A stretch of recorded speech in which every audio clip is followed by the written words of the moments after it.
Welcome back to our channel, Clear Valley Tax. My name is Brian Kim. I'm a certified public accountant, and today we will be discussing how to get out of a penalty with the IRS or state.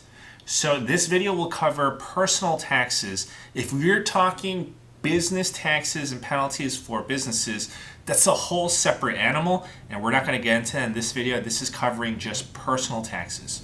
So you most likely receive a penalty for the three most common ones are late filing penalty, late payment penalty, and underpayment penalty. Underpayment penalty is regarding you not sending in estimated tax payments or just having a large balance due. So those are the three penalties that this video will be covering on how to get out of the penalty.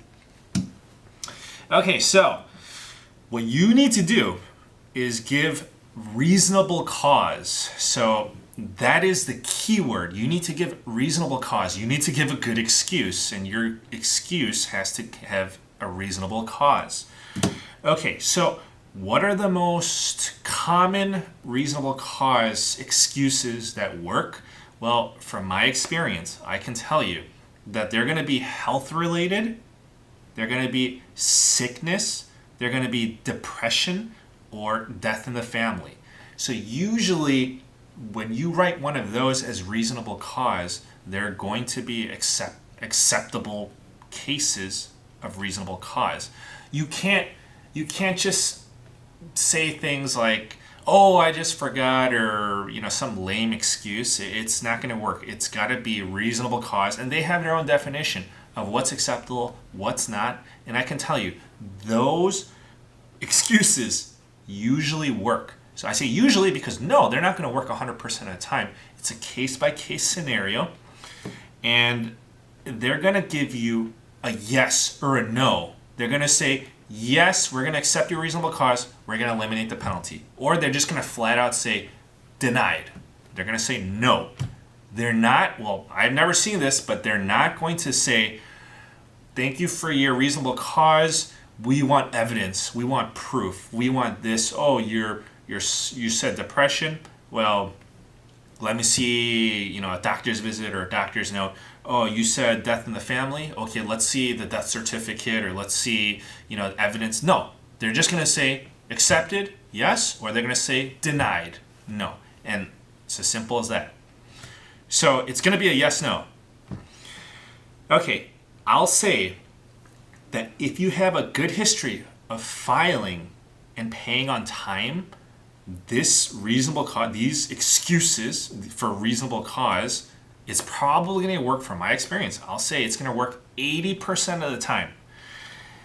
That's if you have a good history. And a lot of times, if you've always timely filed or timely paid, there's a first-time penalty waiver, and it'll even work greater than 80% of the time.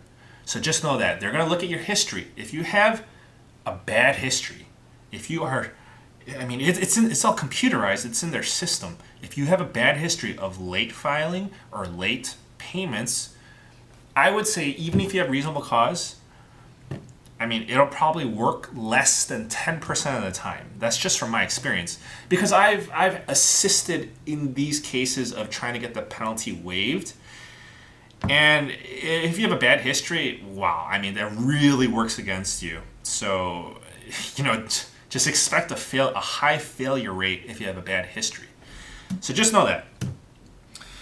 Okay, so if you want to have as many attempts as possible to get off this penalty, okay, let's just say you get the letter that says you filed late, this is your penalty, or you paid late, this is your penalty. If you want as many attempts as possible to just increase the probability of this working for you, I would say first, okay, you get the letter, try by phone, because the IRS agents, they have the power to just make that decision at their discretion by phone. So it's going to be super informal. You get the letter, it says you can contact us here at this specified phone number for your case. Try giving them a call. Try to resolve it, give you a reasonable cause and your excuse by phone. So they're going to say yes or no. Okay, if they say yes, great. You just say you just save money. You got off the penalty. If they say no, well, okay, that attempt got rejected. So what you can do is you got that letter, the penalty. You can respond to the letter in writing, informally, just citing, your reasonable cause, why you should not be subject to this penalty, and just mail that in. It's going to be addressed to the address listed on the letter. So that's your second attempt. And if they say yes, they accept it, then great, you got off the penalty. If you got rejected, that's terrible. Okay, so if that was your second attempt and it failed, then what you can do is the official penalty abatement form. And that's going to be your last resort because you tried informally by phone, you tried informally by responding to a letter, and your third one will be the official penalty abatement form. So those are your 3 attempts that you can do. Hopefully you can just take care of it by phone, or if you don't want to talk to the agent, hopefully you can just take care of it with the informal response to the letter, the penalty letter. So that's just another piece of advice. If you want to maximize the probability of you getting off this penalty, well, it's just a numbers game. The more attempts that you make, the greater chance you have of getting it approved.